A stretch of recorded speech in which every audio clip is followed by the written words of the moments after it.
Hello, Keith Rucker here at VintageMachinery.org.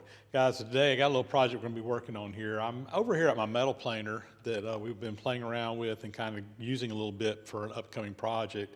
And in the process of kind of my test runs with it and just playing with it and learning a little bit about this machine, I found a couple of little issues, I guess you could say, that we need to resolve.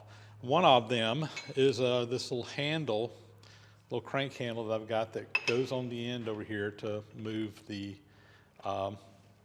pieces in and out over here. So this fits up on this column, but it's not quite long enough, and it wants to come out here and actually hit a little piece back here. And I found that pretty awkward.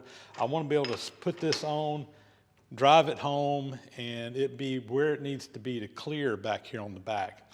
So this is not just something you can just order off the shelf custom made. So I think what we're going to do is actually modify this to make it work the way we need for it to work over here by just adding a little piece onto it, make it a little bit longer so that we get the proper clearance.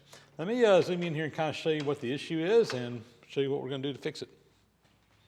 So for these two rods, one of them moves the compound across here, the clapper box across left and right. One of them moves it up and down. And this is tied into the automatic feeds through a gear that we can swap whichever shaft we want to actually engage on. Again, the issue though is that when I'm hand feeding, I put a crank on here and I move this around, and when I do, it hits back here. I don't have enough clearance on this to get it out as far as it needs to go. It needs to be just a little bit longer to properly clear this back piece back here. So again, my solution is we're just going to weld a little piece on here. This has got a square hole in it. I've got a square broach that I should be able to broach out that square hole that we need on the little addition that's going to go on here. Should be a fairly straightforward project, I think, unless we run into some issues. Now, on the end here, it's kind of a larger diameter so that it will turn all the way around until you kind of get it going.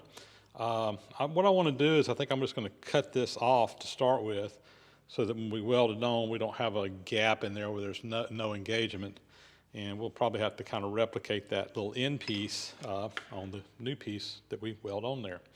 So this is made out of cast steel. This is not cast iron, so it should be weldable, and we should be able to make a little steel plug on there that we can just weld in place. All right, I think first step here is I want to cut this off to get rid of that little round part in there where I just have square, and then we can work from there to figure out how long of a piece we need to put into it to extend it out where we want it. So I've got this handle clamped over here in my marvel saw, and we're just going to cut that off. I think I got it where it's going to be deep enough to get that little recess out of there. Everything should clear here. Just let that feed across.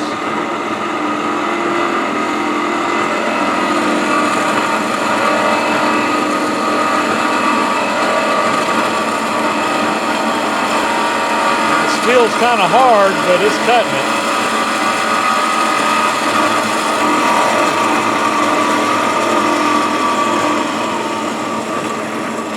There we go.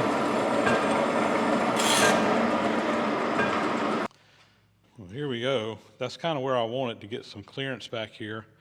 And I think I want to put a piece in here that kind of butts right up against that gear, which is 1.5 inches.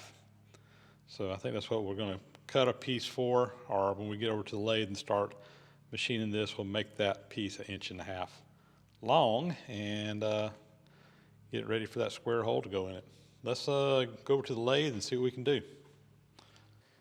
I'm over here at the lathe, and I got just a piece of scrap stock in there that we're going to make this out of. I'm going to start by just facing the end off. This looks like it was an old shaft of some kind, it has a center in it. We'll get that out.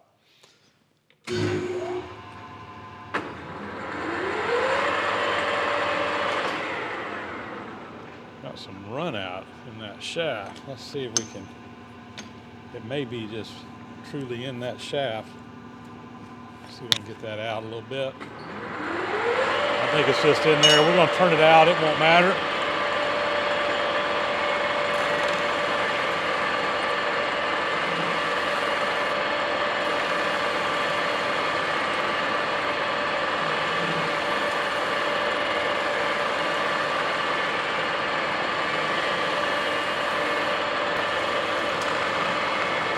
just trying to get that center completely out so we can put a new center hole in there. It won't be off center.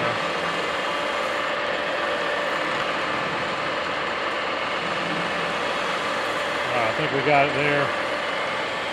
Take one more pass. All right. Touch off there. Zero out my digital readout. I'm going to go in 1.5 inches.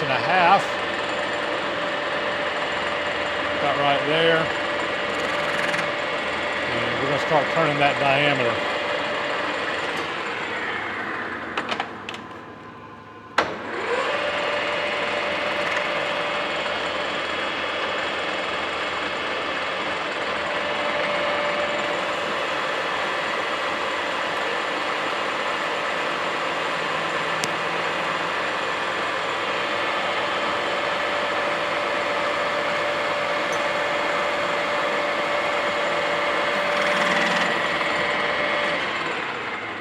Figure out where we're at and where we need to go to. The original here is about 350 inches in diameter. And what are we right here? We're at 375, so we got 25 thou to come off of that.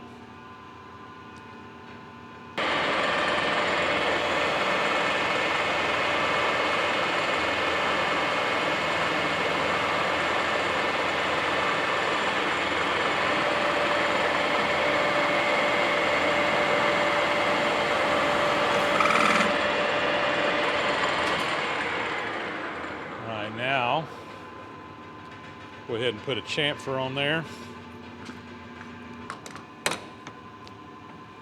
I'm going to chamfer this pretty heavily right here because I'm going to weld on this, and this will give me a little bit of a angle to weld on. Now I need to figure out what size I need to drill this for my broach. I'm going to start here by just putting a little center dot there. Got a center in here. I just want a little dimple to get the place for that drill bit to start right in the middle. All right, I slowed my spindle down a little bit there for this size drill bit. This is just a pilot hole. We'll take it to the actual size on the next pass here. I think this is a 3/8 inch drill bit. If I remember what I grabbed, I just wanted something to kind of get a hole started. And we're going about 1.5 inches deep, a little over 1.5 inches deep. That's what we'll cut it off at when we're done. And I just put a little mark on my drill bit. You can probably see it there. That'll get me to depth, and there we go. Slowed my speed down a little bit as well here. Again, I'm going up to a 21/32, which is the size needed for the broach, the pilot hole for the broach. And I just got a taper shank bit on here that we'll drill that out with.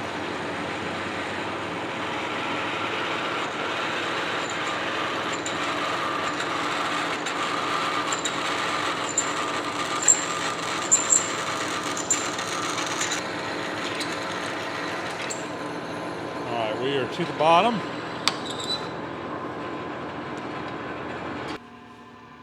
All right, we're going to part this off. I'm just going to take my parting tool and let's see here. Find something to kind of index that on the inside. I just want to butt that up against the inside. That's going to be my 0. And I'm going to dial in 1.5 inches now, which is right there. And we'll just part that off. I've just got a little piece up in here to catch it when it falls. And we'll just feed in.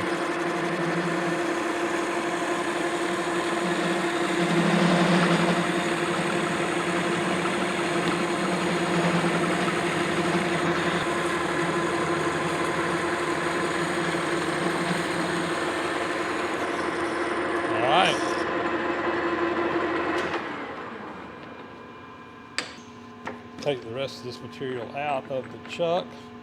I'll go back in the scrap pile. And this is probably hot. I'll just use this piece of Scotch-Brite to hold it with. I want to actually flip that around the other way.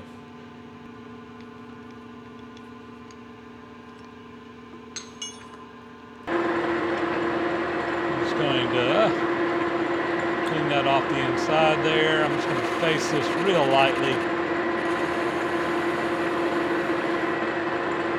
And we'll put a little chamfer on there just to relieve the edge.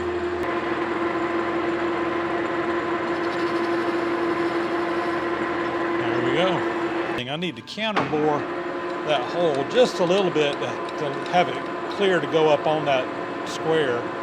The original was 55/64, so that's what it measured. So that's what I'm doing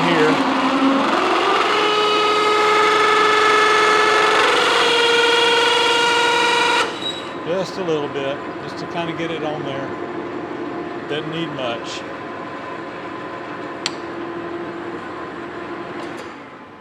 That, I think we're good. We're ready to go broach it. I got our plug here that we're going to broach. I'm going to put it on there. It's a little bit too narrow for this smallest slot, so I just put a couple of cross pieces in there. And this is the square broach that we'll be using to actually broach it with. It starts off at a round pilot hole, and basically it just nibbles out one little bite at a time until you get up to the top and you have a square. And this is going to be a 5/8 inch square hole that we're putting in here. We'll just start our pilot in there, and I think so. I'm going to try this over here on the arbor press. If I have to, I can always go to the hydraulic press if I need a little bit more pressure, but I think we can do it here. Just putting a little oil, lube that up on there real good, and away we go. We'll just start pressing this down through there.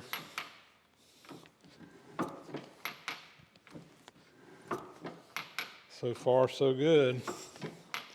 As we go deeper, we're going to be taking a deeper, heavier bite on that broach. It's going to get harder and harder.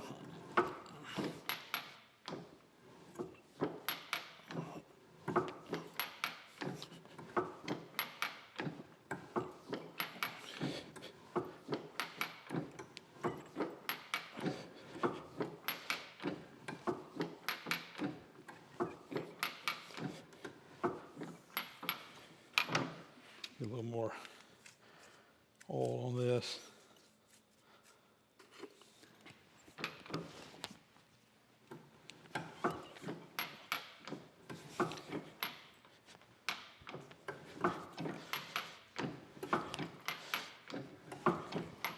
I think we got it.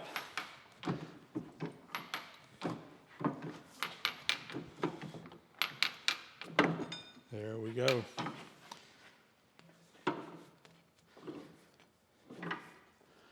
One round hole, square hole. And there you go. You can see the nice square hole in there. I think that'll work. Let's go test it out on the shaft over there and make sure it fits good. All right, I want to put a little weld prep bevel around this. I'm just going to do this over here on the Marabraid grinder, belt grinder. We'll just do about a 45.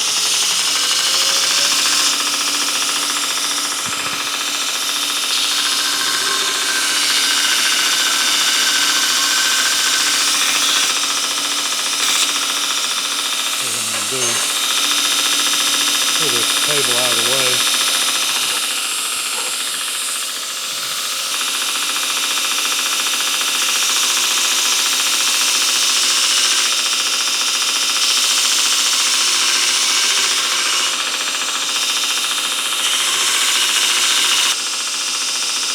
That looks good. That'll be good enough to weld.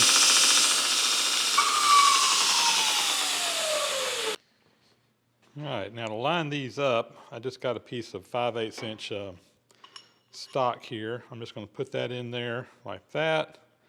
We'll slide that up on there like that. That should keep everything kind of aligned. And yeah, I think we're ready to weld that. I'm gonna see if I can get this in my weld positioner maybe, I don't know. And I'll figure out something to help me with the welding there. Let me get that going. So I got this handle over here on the weld positioner. When I turn it on, it will turn it around for me while I weld. I'm gonna start by just kind of tacking it in place, getting it kind of where I want it, and then we'll weld it on.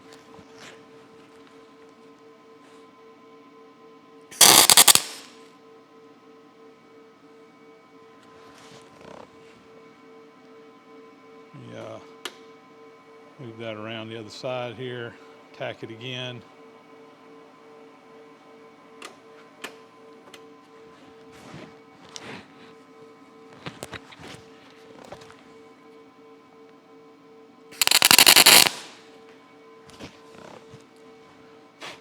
All right, let's weld her on.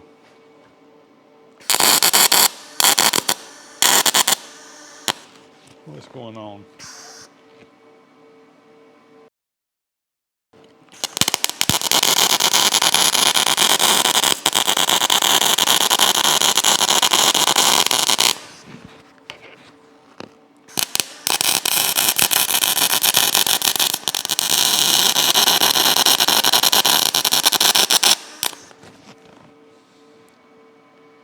All right, I think that's welded all the way around. Not the prettiest weld I've ever made, but it ought to hold it in place. I'll probably go clean that up on the grinder, dress it up a little bit. I think that's good though. All right, back over at the Ameribraid grinder.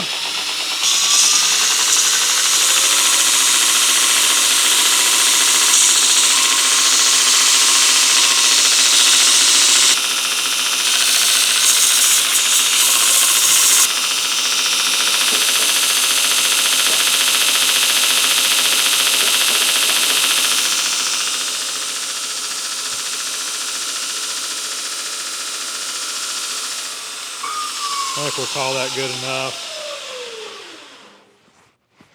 The boss on here is not perfectly round, so it's not cleaning up on the bottom perfectly, but it'll be fine.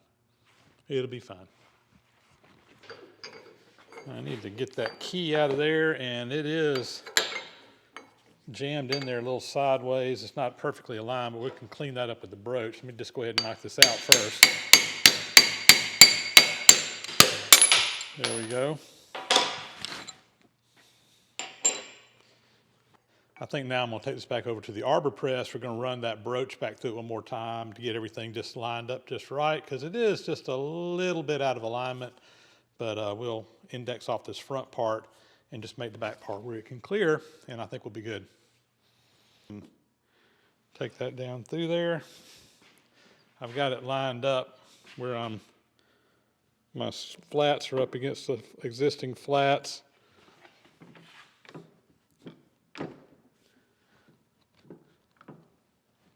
Well, what's going on here?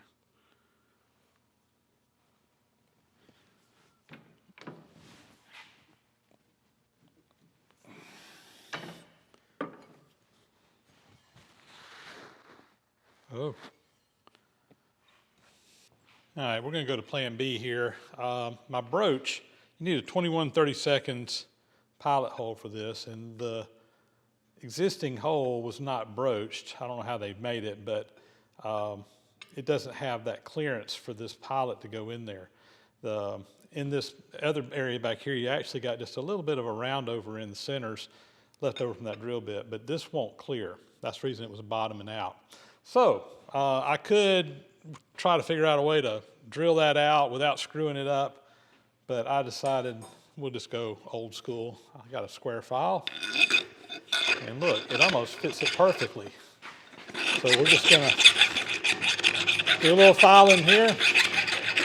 Shouldn't take much to get that lined up, and we'll get it on there. How about that? Well, here we go with the finished product. I will say that off camera, I took it and heated it up with a torch, got this good and hot, and then I just wiped some oil on it, and then after it cooled down, I just cleaned it up. And that kind of gives that color, a uniform color across there where it doesn't stand out like a sore thumb. It actually blends in pretty good. And we did some filing to it, and now this fits right up on there. Goes right down to that depth, which is right where I wanted, just to have a little bit of play in that gear. And when this wraps around, we got the clearance now. So this is exactly the modification we needed to get this handle where it was going to be more usable than what we had before. And a little bit stiff. I might get the file in there a little bit more and loosen it up just a little bit more, but all in all, I'm pretty happy with that. That's going to work just fine. And just like that, one more project knocked out here in the shop. This is just a little thing, but it's going to make using this machine a lot easier in the future. I really was struggling with this, playing around with it the other day.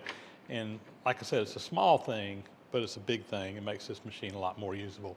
Typically, when I'm not using this handle, I got a handle up on top here that adjusts it up and down. I'll just set it up there and just out of the way, works out of the way, but then I can bring it down here, and of course, that moves the head in and out.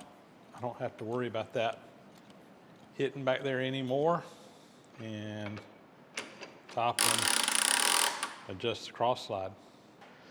Well guys, with that, that's going to be a wrap. As always, thanks so much for watching. Please do subscribe to the channel if you haven't already. Those thumbs up and comments really do help out a lot. Please hit that like button. Please leave a comment down below. It really helps feed the algorithms over on YouTube. As always, a big, huge thank you to those who support the site financially through Patreon and PayPal.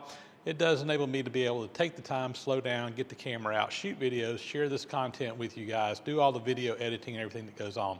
I'm a one-man shop. I do everything myself, and it really does double or sometimes triple the amount of time it takes me to do anything out here, just because that camera's running for your behalf. So if you can pitch in and help out, there are links for that down below in the description, and it is greatly appreciated. And with that, we are going to sign off. We will catch you on the next video again. Thanks for watching.